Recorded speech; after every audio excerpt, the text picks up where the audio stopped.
नमस्कार, आदाब, मैं शरी यासिर। स्वागत है आप सभी का सियासत टीवी के हिंदी समाचार में। सबसे पहले देखते हैं हेडलाइंस। वारदात के 3 दिन बाद पुलिस के हत्थे चढ़ा कुकर्मी रामदास। भगवान भरोसे हिमाचल प्रदेश, पैसों के लिए मंदिरों की चौखट पर पहुंची सुखू सरकार। दिल्ली में कानून व्यवस्था पर चर्चा, गृह मंत्री अमित शाह की अध्यक्षता में बैठक, सीएम रेखा समेत पुलिस अधिकारी रहे मौजूद। संभल की शाही जामा मस्जिद की नहीं हो सकेगी रंगाई पुताई, इलाहाबाद हाई कोर्ट का बड़ा फैसला। बीजेपी ने जेडीयू को दिया जोर का झटका, कहा चुनाव के बाद संसदीय बोर्ड तय करेगा बिहार का कौन होगा मुख्यमंत्री। तेजस्वी यादव ने 2025 में एनडीए के पतन की भविष्यवाणी, नीतीश कुमार को थका हुआ बताया। हथियार लो खरीद दो वो डील जिसे अमेरिका लिखता है देशों की बर्बादी की स्क्रिप्ट। अब समाचार विस्तार से। पुणे के स्वारगेट बस स्टेशन पर बस के अंदर 26 साल की एक महिला के साथ कथित तौर पर दुष्कर्म मामले में आरोपी को पुलिस ने गिरफ्तार कर लिया है। पुलिस के मुताबिक पुणे के बस स्टेशन पर बस के अंदर महिला के साथ कथित तौर पर दुष्कर्म करने वाले एक व्यक्ति को शुक्रवार को वारदात के 3 दिन बाद तहसील से गिरफ्तार किया गया है। आरोपी की पहचान रामदास दत्तात्रेय के रूप में हुई है।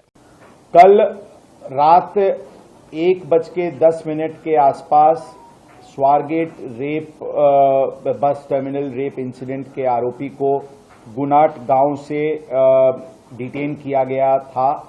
इसमें crime branch, zone 2, Swargate police station, recruits, RCPs ऐसे अलग अलग पथक करीब 500 अधिकारी और कर्मचारी इस ऑपरेशन में पिछले 3 दिन से थे। कल इसमें गांव के जो गुनाट गांव के करीब 400 से 500 नागरिकों का इसमें बहुत सहकार्य मिला। हमें इंफॉर्मेशन बहुत जल्दी आती थी। हमारे लोगों को पूरी सुविधा, उनके लोग मोटरसाइकिल्स पे खुद जो खेती की एरिया थी, जो शुगर केन की फील्ड्स थी, उसमें उन लोगों ने खुद से जा करके बहुत ही अच्छा मेहनत और हमें मदद किया। हमारी डॉग स्क्वाड ने अलग अलग जगह की लीड्स दी, जिस लीड्स के आधार पे हमें काफ़ी पॉजिटिव उसकी रिजल्ट मिली। ड्रोन कैमराज, जिसमें थर्मल इमेजिंग युक्त कैमराज थे, वैसे ड्रोन कैमराज का यूज़ किया गया था और उसकी भी काफ़ी फ़ायदा इसमें हुई थी। हमें देरी ज़रूर हुई, लेकिन कल फाइनली आरोपी को अरेस्ट किया गया है। मेडिकल फॉर्मेलिटीज कंप्लीट करने के बाद आज सुबह उसको अरेस्ट किया गया है, कोर्ट में प्रोड्यूस किया जाएगा और एक वाटर टाइट केस इन्वेस्टिगेशन, एक स्ट्रांग इन्वेस्टिगेशन और वाटर टाइट केस बनाने की दृष्टि से हम लोग पूरी तरीके से प्रयत्नशील हैं। इसमें स्पेशल काउंसिल की नियुक्ति की जाएगी और एक फास्ट ट्रैक तरीके से इस मैटर को हम आगे ले जाएंगे और जल्दी से जल्दी आरोपी को सजा मिले, इसके लिए हम पूरी तरीके से प्रयत्नशील रहेंगे। शिवसेना यूबीटी के प्रवक्ता आनंद दुबे का कहना है कि पुणे की घटना ने पूरे महाराष्ट्र को हिलाकर रख दिया है। हम आधुनिक समय में रह रहे हैं, लेकिन इस समय ऐसी बर्बरता हो रही है, इसके लिए सरकार और कानून व्यवस्था जिम्मेदार हैं। लोग महाराष्ट्र में कानून व्यवस्था की कसम खाते हैं। जिस तरह से पुणे में अपराध बढ़ रहे हैं वो बहुत दुर्भाग्यपूर्ण है। देखिए, महाराष्ट्र के पुणे के स्वारगेट की जो घटना है उससे पूरा महाराष्ट्र हिल गया है। देश में, महाराष्ट्र में हम ऐसी उम्मीद नहीं कर सकते कि हमारी माताएं बहनें सुरक्षित नहीं होंगी, वो भी 2025 में। हम एक आधुनिक युग में जी रहे हैं, पढ़े लिखे युग में जी रहे हैं, लेकिन आज भी ऐसी दरिंदगी। और इसके जिम्मेदार अगर कोई होते हैं तो सरकारी लोग होते हैं, लॉ एंड ऑर्डर के जो महकमे के लोग होते हैं वो होते हैं। महाराष्ट्र के लॉ एंड ऑर्डर के लोग कस्में खाते रहे हैं। महाराष्ट्र का पुणे खासकर सांस्कृतिक नगरी माना जाता रहा है, लेकिन उस पुणे में जिस प्रकार अपराधीकरण बढ़ा है, जिस प्रकार वहाँ पर ड्रग्स माफिया का एक प्रकार से उपद्रव बढ़ा है, वहाँ खून खराबा बढ़ा है, अपराधी तत्व वहाँ बढ़े हैं, ये बहुत ही दुर्भाग्यपूर्ण है। और स्वारगेट की जो बस में हुई घटना है उससे तो मन विचलित है। 48 घंटे के बाद सरकार अपना पीठ थपथपा रही कि हमने आरोपी पकड़ लिया। दत्तात्रेय गाडे नाम का जो नराधम जो आरोपी पकड़ा गया है, क्या गारंटी कि वो अकेले है? ये भी तो हो सकता है उसके पीछे बहुत बड़ा गिरोह हो, अपराधियों का एक समूह हो, क्योंकि ये एक दिन की घटना नहीं है। स्थानीय लोग बता रहे हैं कि बसें वहां खड़ी रहती हैं और बसें में ऐसे रोज उपद्रव होता है। ये तो एक घटना खुलकर आ गई, पता नहीं कितनी घटनाएं खुलकर नहीं आई होंगी। तो सरकार को इस पूरे गिरोह को नस्तो नाबूद करना चाहिए। गृह मंत्री देवेंद्र फडणवीस जी से हम मांग करेंगे कि आरोपी को फांसी पे तो लटकाइए ही लटकाइए, साथ में गहन जांच करवाइए कि क्या आरोपी अकेले था या एक समूह के साथ उसने अपराध किया हुआ है। पश्चिम बंगाल की मुख्यमंत्री ममता बनर्जी के बयान पर केंद्रीय मंत्री रामदास अठावले ने कहा है कि वोटर्स अगर फर्जी हैं तो उनकी जांच जरूर होनी चाहिए, लेकिन ममता बनर्जी जो आरोप लगा रही हैं उसमें कोई तथ्य नहीं है और अगर है भी तो वो चुनाव आयोग को ज्ञापन दे सकती हैं, लेकिन फर्जी वोटों से हमारी सरकार का कोई संबंध नहीं है। चुनाव साफ सुथरे और पारदर्शी होने चाहिए। इस मामले को सरकार से जोड़ना ठीक नहीं है। वो चुनाव आयोग के पास शिकायत कर सकते हैं और चुनाव आयोग इस मामले में जांच कर सकता है। मुझे लगता है कि वोटर्स फर्जी अगर है तो उसकी जांच जरूर होनी चाहिए, लेकिन ममता बनर्जी जो बता रही है उसमें बिल्कुल तथ्य नहीं है। और अगर तथ्य है तो इलेक्शन कमीशन को वो ऐसा मेमोरेंडम दे सकती है, उसके लिए उनको आंदोलन करना है तो आंदोलन भी कर सकती है, लेकिन फर्जी वोट से हमारे सरकार का कोई संबंध नहीं है। इलेक्शन कमीशन और ममता बनर्जी देखे, अगर फर्जी वोटर्स अगर है तो ऐसे वोटर्स ना हो, इसके लिए जरूर मतलब इलेक्शन अपना साफ सुथरा होना चाहिए, पारदर्शक होना चाहिए, इसमें फर्जी वोटर्स बिल्कुल नहीं होना चाहिए। ये भी हमारी मांग है और इस मुद्दे पर ममता बनर्जी का हम सपोर्ट भी करते हैं, लेकिन इससे सरकार से मामला जोड़ना ठीक नहीं है। इलेक्शन कमीशन के पास वो अपनी फरियाद कर सकती है और इलेक्शन कमीशन उसकी जांच कर सकते हैं। कांग्रेस की केरल इकाई की आज पार्टी के वरिष्ठ नेतृत्व के साथ होने वाली बैठक पर पार्टी नेता रमेश चन्नीथला का कहना है कि जब भी किसी राज्य में चुनाव होने होते हैं तो एआईसीसी नेताओं की बैठक होती है। अगले साल केरल में चुनाव होंगे, इसलिए चुनावी तैयारियों के लिए ये बैठक बुलाई गई है। केरल में कांग्रेस मजबूत है, इसे और मजबूत करने के लिए एआईसीसी ने आज की बैठक बुलाई है। मीटिंग है सीनियर लीडरशिप के साथ, क्या एजेंडा रहने वाला है? देखिए, जो भी चुनाव होने वाले प्रदेशों में एआईसीसी के नेता लोगों का मीटिंग बुलाते हैं। केरला में भी अगले नेक्स्ट ईयर में चुनाव होगा, वो चुनाव के प्रिपरेशन की वजह से मीटिंग बुलाई। सर, शशि थरूर कंट्रोवर्सी काफी हाई पिच पर है। कुछ नहीं है, तो वो तो चाहते हैं केरला कांग्रेस मजबूत हो केरला में, तो क्या इसमें प्रॉब्लम आ रही है? केरला का कांग्रेस मजबूत है और हम आज मजबूत करने के लिए आज मीटिंग एआईसीसी ने बुलाई। तो लोग ये जानना चाहता है मिस्टर थरूर का क्या फ्यूचर है अब कांग्रेस पार्टी में? ये तो मैं ज्योतिषी थोड़ी है। नहीं, बता तो सकते हैं सर आप, चूंकि कंट्रोवर्सी बहुत हाई पिच पे सर है। हिमाचल प्रदेश की स्थिति भगवान भरोसे है। आर्थिक संकट से उबरने के लिए सुख सरकार ने मंदिरों से पैसे मांगे हैं। हिमाचल सरकार ने मुख्यमंत्री सुख शिक्षा योजना और सुखाश्रय योजना के लिए मंदिरों को मिलने वाले चढ़ावे से धन की मांग की है। इस बाबत सीएम सुक्खू ने राज्य सरकार के अंडर आने वाले सभी मंदिरों और उनको संभाल रहे लोगों से स्थानीय डीसी को पत्र लिखा है और चढ़ावे के पैसों में से इन 2 सरकारी योजनाओं के लिए पैसे देने का आग्रह किया है। देखिए, ये बात सही है कि जो हमारे सुख आश्रय है वो एक अच्छे कॉज के लिए गवर्नमेंट रन कर रही है, कि जो बच्चे अनाथ है, जिनको कोई सहारा नहीं है, जिनके माँ बाप नहीं है, रिश्तेदारों को उनको सहारा नहीं मिल रहा, तो उसके लिए सुख आश्रय बनाया गया कि इन बच्चों को हम अच्छी तरह से एजुकेट करेंगे, इन बच्चों को अच्छा खान पान देंगे, अच्छा पहरावा देंगे, ताकि ये ऐसा ना महसूस करे कि हम अनाथ है। तो इस मकसद से हम चाहते हैं, मंदिरों की बात ही नहीं है, हम चाहते हैं कि लोग इसमें जो अफोर्ड कर सकते हैं इसमें आके बढ़ चढ़ कर दान दें और अच्छे कार्य के लिए अपना योगदान अवश्य दें, ये मेरा मानना है। अब बीजेपी क्या कह रही है ये मुझे ज्ञान नहीं है कि क्यों इस तरीके से इन्होंने तोड़ मरोड़ के ये बात आगे पब्लिक में रखी है, जबकि सच्चाई सब जानते हैं कि अगर कोई अफोर्ड कर सकता है तो वो आगे बढ़कर इन बच्चों की मदद करे, चाहे वो टेम्पल्स हों या और भी ऑर्गेनाइजेशंस जो वेल ऑफ है, बिजनेस लोग हैं और अच्छा अपना फाइनेंशियली अच्छा काम कर रहे हैं, वो भी आगे बढ़कर इसमें दान कर सकते हैं। जो बीजेपी की स्टेटमेंट है इसको आप नकारती हैं? बिल्कुल बिल्कुल, दिस इज टोटली रॉन्ग। और ऐसा बोलना कि ये सरकार ने एटीएम बना रखा है और nonsense, they talk irrelevant things which is not true. They should see कि किस कॉज के लिए मांगा जा रहा है। अनाथ बच्चों के लिए आप भी आगे बढ़कर आओ। मैं बीजेपी के लोगों से भी आह्वान करती हूँ कि आप भी अच्छे कॉज के लिए इन बच्चों को इनका भविष्य सुधारने के लिए हम अवश्य हम सब पार्टी से ऊपर उठकर इन लोगों की मदद करें। झारखंड के मंत्री डॉक्टर इरफान अंसारी का कहना है कि ये सच है कि झारखंड में मेडिकल कॉलेजों, डॉक्टरों, पैरामेडिकल स्टाफ और नर्सों की कमी है। केंद्र ने झारखंड राज्य की पूरी तरह से उपेक्षा की है। मैं उनके पास पहुंचा हूं और केंद्र से फंड की मांग की है। मैं देख रहा हूं कि बहुत सारी खामियां हैं। आप उन राज्यों को पैसा दे रहे हैं जहां बीजेपी की सरकार है। देखिए, ये बात सही है कि हमारे यहाँ मेडिकल कॉलेज का शॉर्टेज है, डॉक्टर्स का शॉर्टेज है, पारा मेडिकल का शॉर्टेज है, यहाँ तक कि नर्सेज का भी शॉर्टेज है, पारा मेडिकल स्टाफ का भी शॉर्टेज है। तो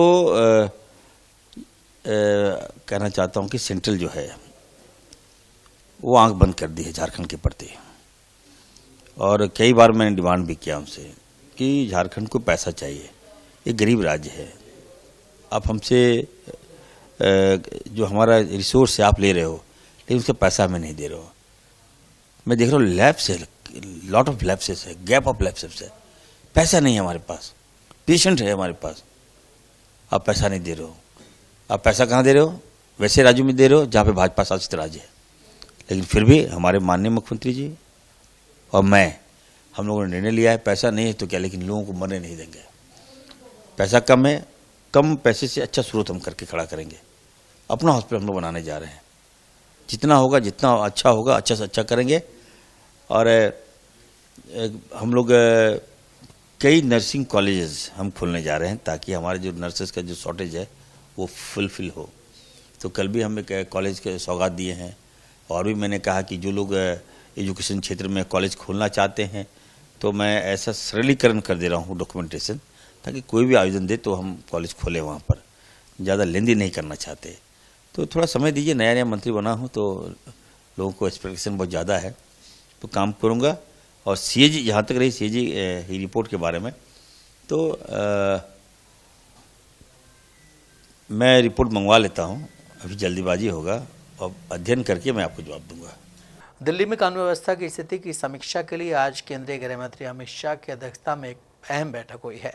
गृह मंत्रालय के नॉर्थ ब्लॉक कार्यालय में हुई इस बैठक में दिल्ली की मुख्यमंत्री रेखा गुप्ता, गृह विभाग के मंत्री आशीष सूद, दिल्ली पुलिस के कई अधिकारी भी मौजूद रहे।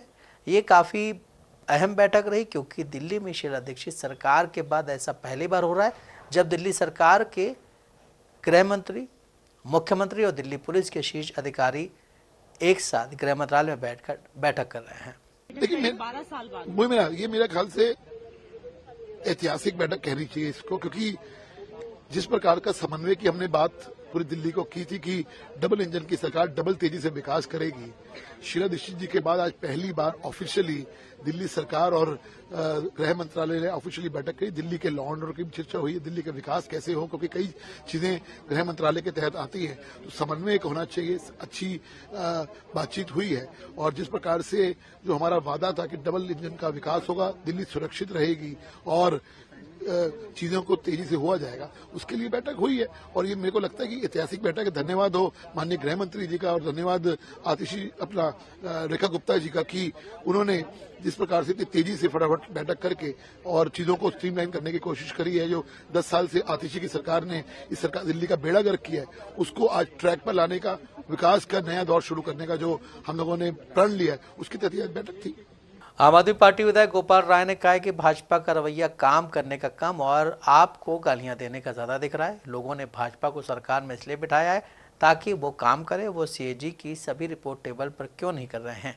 विपक्ष को उस पर अपनी बात रखने का मौका दीजिए। भारतीय राजनीति में ऐसा पहली बार हो रहा है कि सदन में विपक्ष के विधायकों को घुसने नहीं दिया जा रहा है। सरकार बनने के बाद उन्होंने काम क्या किया?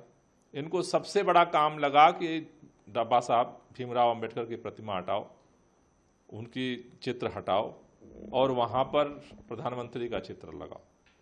तो जो रवैया अभी दिख रहा है भारतीय जनता पार्टी की सरकार का, वो काम करने का कम दिख रहा है और आम आदमी पार्टी को पेट भर करके गालियां देने का ज्यादा दिख रहा है। बीजेपी ने आज एक पोस्टर, देखिए मैं वही बात तो आपसे कहना चाहता हूं कि सरकार में आने से पहले भारतीय जनता पार्टी जो काम कर रही थी वही काम आज भी कर रही है।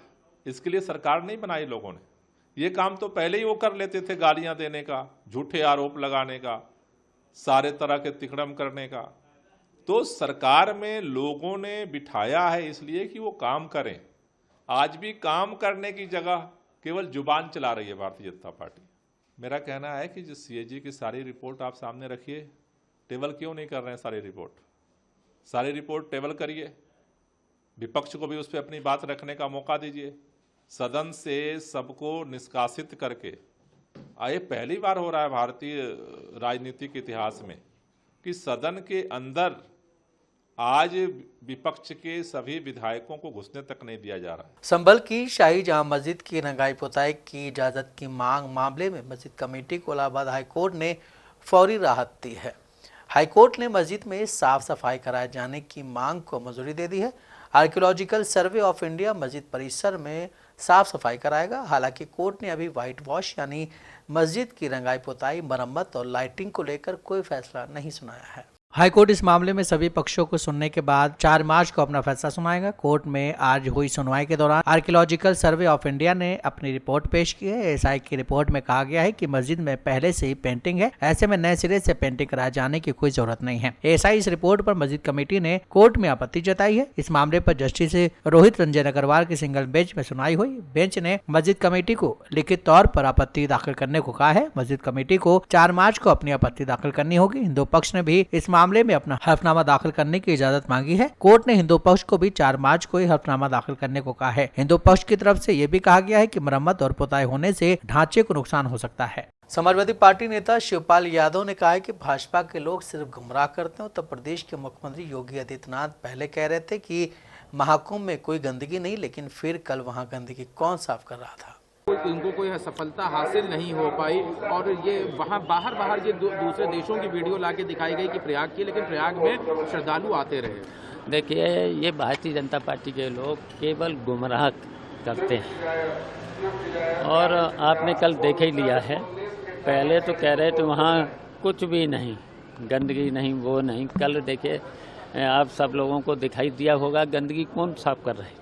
उत्तर प्रदेश के आगरा से अतुल सुभाष जैसा ही एक और केस सामने आया है, जिसे सुनकर हर कोई सन्न है। यहाँ टीसीएस के मैनेजर मानव शर्मा ने फंदा लगाकर जान दे दी। सुसाइड से पहले उन्होंने एक वीडियो बनाया। इस 7 मिनट के वीडियो में मानव ने पत्नी और ससुरालियों के टॉर्चर के बारे में बताया। साथ ही उन्होंने कहा है कि कोई तो मर्दों के लिए भी आवाज उठाओ। देखिए, कल यानी दिनांक 27 फरवरी 2025 को ये सोशल मीडिया के माध्यम से एक वीडियो संज्ञान में आया, जिसमें एक युवक कैमरे पे ही लाइव आत्महत्या करने से पहले कुछ बातें कह रहा है। इस वीडियो का तत्काल संज्ञान लेते हुए प्राप्त तहरीर के आधार पर संगत धाराओं में थाना सदर पर अभियोग पंजीकृत है और आवश्यक विवेचनात्मक कार्रवाई प्रस्तुत है और उसी विवेचनात्मक कार्रवाई के आधार पर आगे की कार्रवाई की जाएगी। देखिए, जो सभी तथ्य इसमें आरोप लगाए गए हैं, इन सभी तथ्यों की विवेचना की जाएगी और साक्ष्यों के आधार पर आवश्यक कार्रवाई की जाएगी।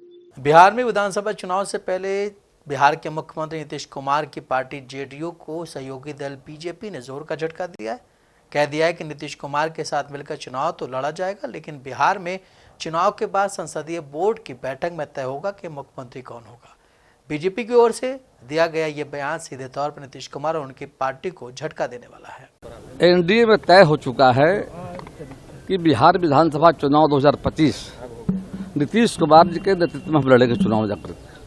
चुनाव के उपरांत जो भी चुनकर बांधी विधायक एनडीए के आएंगे, बिल बैठकर तय करेंगे। यही प्रक्रिया है जाकर के। चुनाव होने दीजिए, रिजल्ट आने दीजिए, रिजल्ट के बाद विचार किया जाएगा। सीएम का फेस कौन होगा चुनाव के बाद? अभी तो जो तय उस समय, देखिए लोकतंत्र में क्या है, एक प्रक्रिया जाकर के चुनाव होता है। चुनाव के बाद विधानमंडल की बैठक होती है जाकर के, विधायकों से राय ली जाती है जाकर के। और अब तो एनडीए है जाकर के, 5 दलों का संगठन है, 5 की सहमति से जो निर्णय होगा उसका हम स्वागत करेंगे। क्या नीतीश जी का चेहरा नहीं है क्या? है, और लगातार बिहार को 20 वर्षों तक जो उन्होंने नेतृत्व किया है जाकर के, उससे बिहार का विकास हुआ है जाकर के।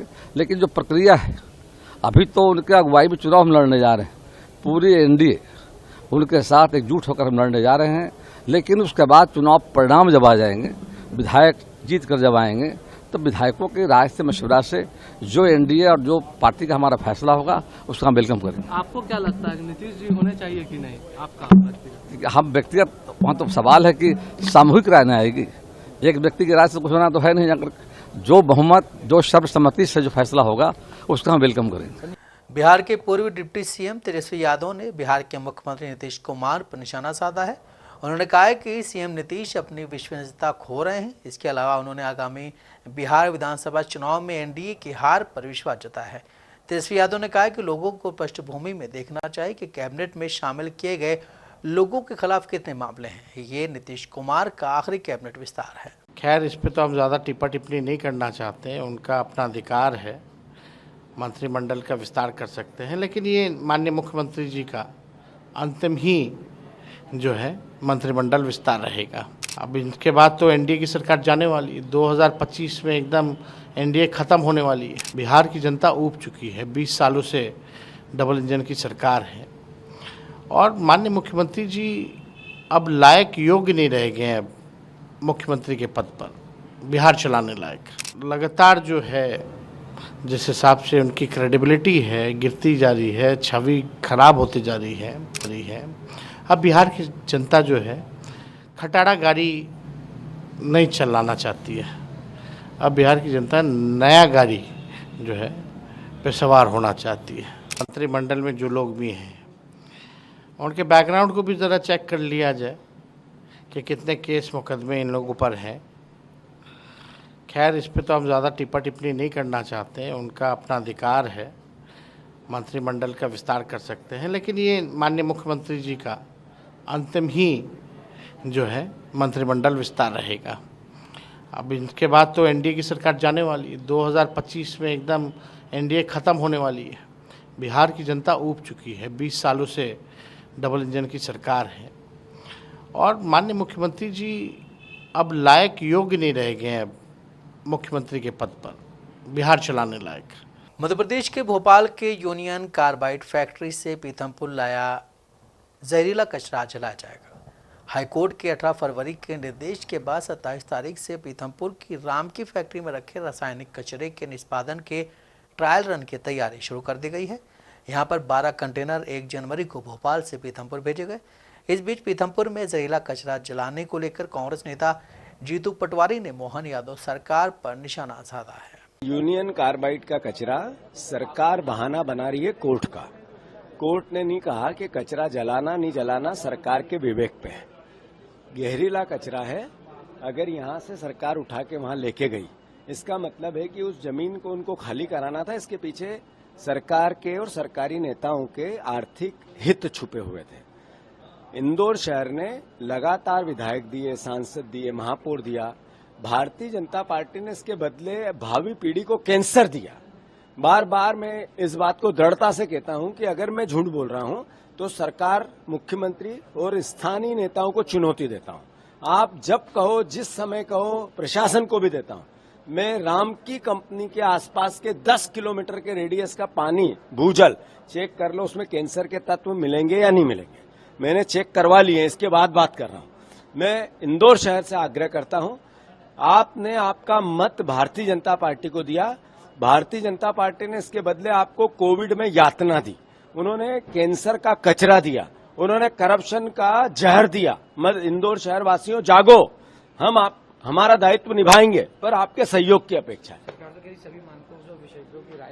फिर मैं चुनौती दे रहा हूं सरकारी विशेषज्ञों को कि वो बताएं कि अगर मानकों का सही है तो मैं उनके साथ चलना चाहता हूं। फिजिकल मीडिया के साथ पूरी वीडियोग्राफी में वहां जो 10 किलोमीटर के रेडियस का पानी चेक किया जाए, उसमें अगर कैंसर के तत्व नहीं मिलेंगे तो मैं सार्वजनिक माफी मांगूंगा और मुख्यमंत्री के पास जाके आग्रह करूंगा कि मेरी गलती थी। रूस और यूक्रेन में सुलह से पहले अमेरिका ने जेलेंस्की से खनिज समझौते पर हस्ताक्षर के लिए कहा है। इस समझौते के तहत अमेरिका को $500 मिलियन का खनिज यूक्रेन से मिलेगा। हथियार के बदले अमेरिका ने यह खनिज यूक्रेन से लिया है। रूस से युद्ध शुरू होने के बाद अमेरिका ने ये हथियार यूक्रेन को दिए थे। हालांकि ये पहली बार नहीं है कि किसी देश से उसका मिनरल्स लेकर अमेरिका ने हथियार दिए हों। अमेरिका पहले भी कई देशों के साथ हथियार के एवज में खनिज का सौदा कर चुका है। सौदे की वजह से कई देश तो कंगाली के मुहाने पर चढ़े गए। तालिबान से परेशान अफगानिस्तान के राष्ट्रपति अशरफ गनी ने 2017 में डोनाल्ड ट्रंप के साथ $1 ट्रिलियन का खनिज समझौता करने का प्रस्ताव रखा था। अफगानिस्तान के पास लिथियम और अन्य धातु का खनिज जमीन के भीतर है। इस डील के एवज में अमेरिका ने गनी सरकार को आधुनिक हथियार सौंपे थे। हालांकि जब ट्रंप अपने सैनिक को अफगानिस्तान से बाहर ले गए तो तालिबान ने अफगानी सेनाओं को खदेड़ दिया। 2021 में अशरफ गनी को अफगानिस्तान छोड़ना पड़ा। गनी के जाते ही तालिबान ने खनिज को लेकर हुए समझौते को रद्द कर दिया। तालिबान का कहना था कि खनिज पर अफगानियों का अधिकार है। दिलचस्प बात यह कि खनिज और हथियार के चक्कर में अफगानिस्तान पूरी तरह से बर्बाद हो गया। वर्तमान में तालिबान का उस पर कब्जा है, जिसे अंतर्राष्ट्रीय समुदाय में मान्यता नहीं मिली है। बांग्लादेश को भी अमेरिका ने हथियार के बदले खनिज के चक्कर में बर्बाद कर दिया। शेख हसीना की सरकार अमेरिका से खनिज को लेकर अपनी शर्तों के हिसाब से समझौता करना चाहती थी, लेकिन अमेरिका ने पर्दे के पीछे ऐसी स्क्रिप्ट लिखी कि हसीना को ही सत्ता से बेदखल होना पड़ा। हसीना के जाने के तुरंत बाद अंतरिम सरकार ने अमेरिका के साथ LNG गैस का समझौता किया। समझौते के तहत 5 ट्रिलियन टन LNG अमेरिका को अगले 20 सालों तक बांग्लादेश देगा। हिंदी समाचार यहीं समाप्त होता है। मुझे दें इजाजत। बाकी खबरों के लिए आप बने रहें सियासत टीवी के साथ।